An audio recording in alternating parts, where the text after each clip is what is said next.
For linear motion graphs, these are the examples of the linear motion graphs.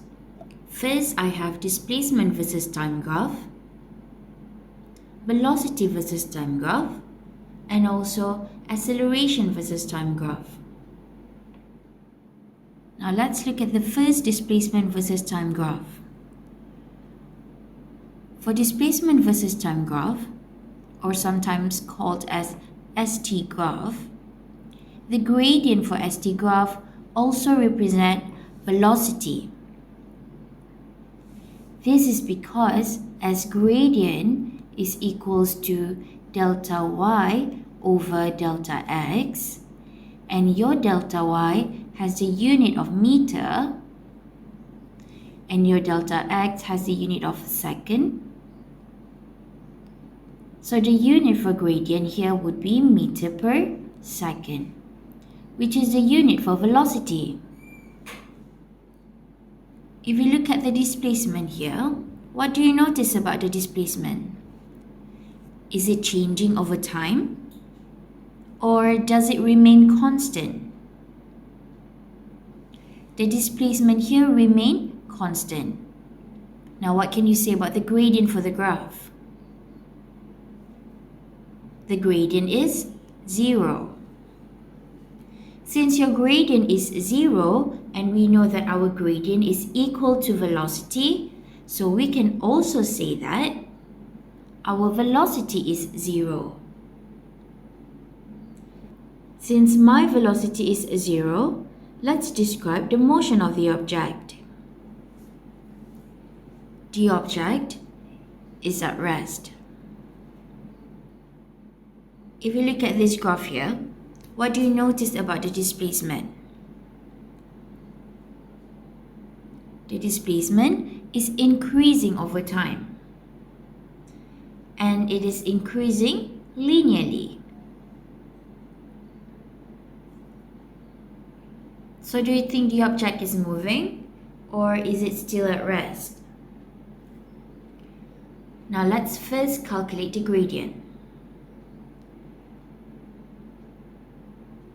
The gradient for the graph is constant. And since the gradient is constant, and we know that our gradient is equal to velocity, what can we say about the velocity? The velocity is uniform. So now let's describe the motion of the object. The object is moving with a uniform velocity. Now let's look at this graph. If you look at the displacement here, what do you notice about the displacement? The displacement is increasing with time.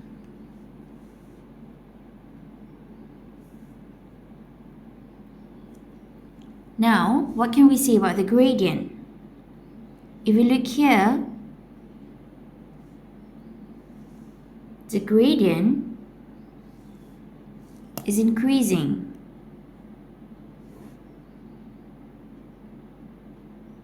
Alright, kalau you tengok graph itu semakin cerun. Since your gradient is increasing, we can see that our velocity is increasing. Now remember, when your velocity is increasing, it means the object is moving faster and faster. So we can say that the object is moving with an acceleration. So now let's look at the second linear motion graph. Here I have my velocity versus time graph. For velocity versus time graph, the gradient for the VT graph represents acceleration. And the area under the graph represents displacement. You might be asking why. Now let's calculate the gradient for the graph. Remember, gradient is equal to delta y over delta x. What's the unit for your y-axis? It is meter per second. And the unit for your x-axis is second. So meter per second divided by second, you get meter per second square, which is the unit for acceleration. Now, you also might be asking, why does the area represent displacement? Let's do a simple calculation. Now the area under the graph would be represented by this shaded region. Now let's calculate that area. The area is definitely length times height. Now what is the length here? The length represented by time. And what is your height here? Your height would be your velocity. So your area is equal to V times T. What is the unit for your velocity? The unit for your velocity is meter per second. And the unit for your time is second. So meter per second times second, that leaves you with meter. So the area under the graph represents displacement. Now let's continue. What do you notice about your velocity here? Does it remain constant or does it changing? Now since your velocity is constant, what can we say about the gradient? The gradient is 0. Alright, so graf ini tidak mempunyai sebarang kecerunan. And since your gradient is 0, and we know that gradient is equal to acceleration, so we can see that our acceleration is 0. So now let's describe the motion of the object. The object is moving with a constant velocity. Now let's look at this graph here. What do you notice about the velocity? The velocity is increasing with time. The gradient is constant. And since the gradient is constant, your acceleration is constant too. So we can say that object is moving with a uniform acceleration.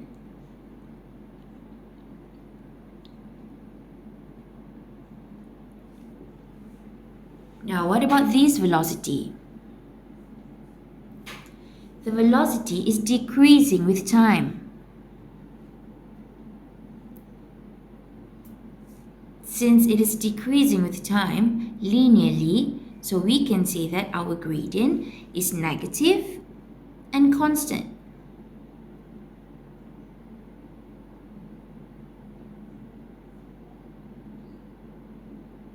So my acceleration is negative and constant.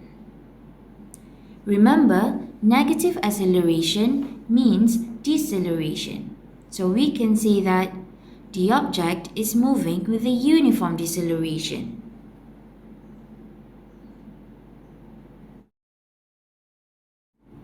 So this is the acceleration versus time graph. If you look at the first graph here, your acceleration is 0. There are two possibilities here. Number one, the object is either moving with a constant velocity, and it could also mean the object is not moving. Now let's look at the second graph here. If you look at the graph here, my acceleration is constant. Now this graph represents an increasing acceleration. Alright, so now we're going to continue with analysis of displacement versus time graph to determine distance, displacement, and velocity. Now let's look at this situation. From 0 second to 5 second, the motorcycle moves from X to Y. which is 100 meters away. Then, the motorcycle stops at point Y for 3 seconds. Then the motorcycle moves in opposite direction and returns to point X. At this point, the total displacement is 0 because the motorcycle has returned to its original position. Then the motorcycle stops at point X for 2 seconds before continue moving in opposite direction to point Z.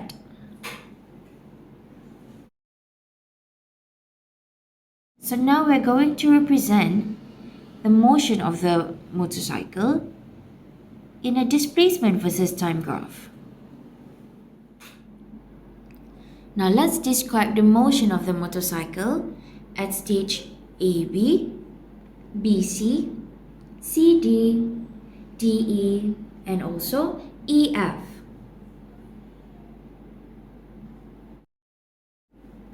During AB, it means the motorcycle starts at point X and moves to point Y in 5 seconds. And since the gradient is constant, so it means the object moving with a constant velocity. Now what about BC? If you look at BC here, the displacement remains constant, which is 100 meters. Alright? And the gradient is 0. Since the gradient is 0, it means the motorcycle stops at point Y for 3 seconds. Then, during CD, the motorcycle returns to point X from point Y in 4 seconds. If you were to calculate the gradient for CD, you are going to get a negative gradient, which means the motorcycle has a negative velocity. Now what does this negative velocity means? Remember, negative velocity means the object is moving in opposite direction. It means the object is moving from Y to X, which is in opposite direction.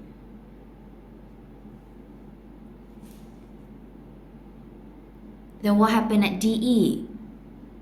At DE, the motorcycle stays at point X for 2 seconds.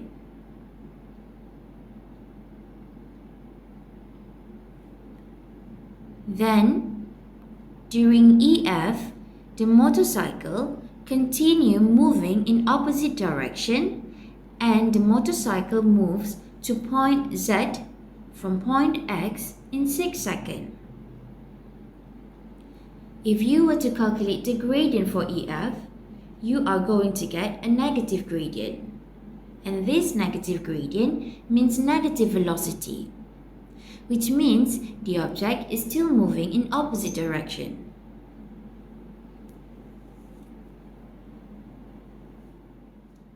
Now, how do we calculate the total distance traveled by the motorcycle?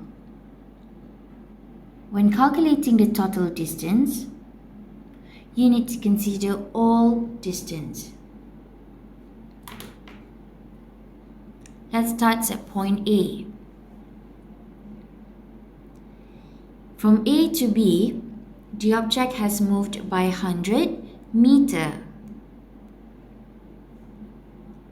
Then at BC, the object stops for 3 seconds.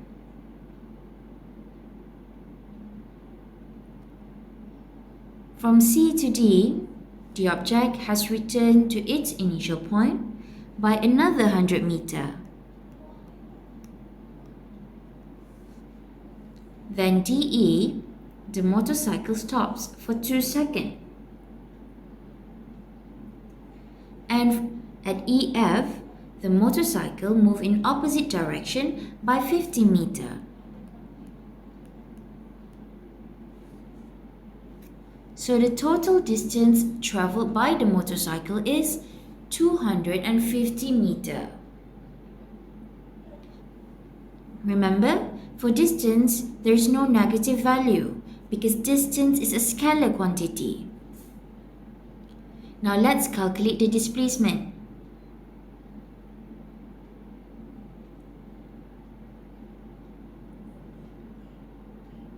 What is the displacement here? To calculate displacement, we only consider the initial point and the final point. The initial point is 0 and the final point is negative 50. So my displacement is negative 50 meters. What does this negative mean?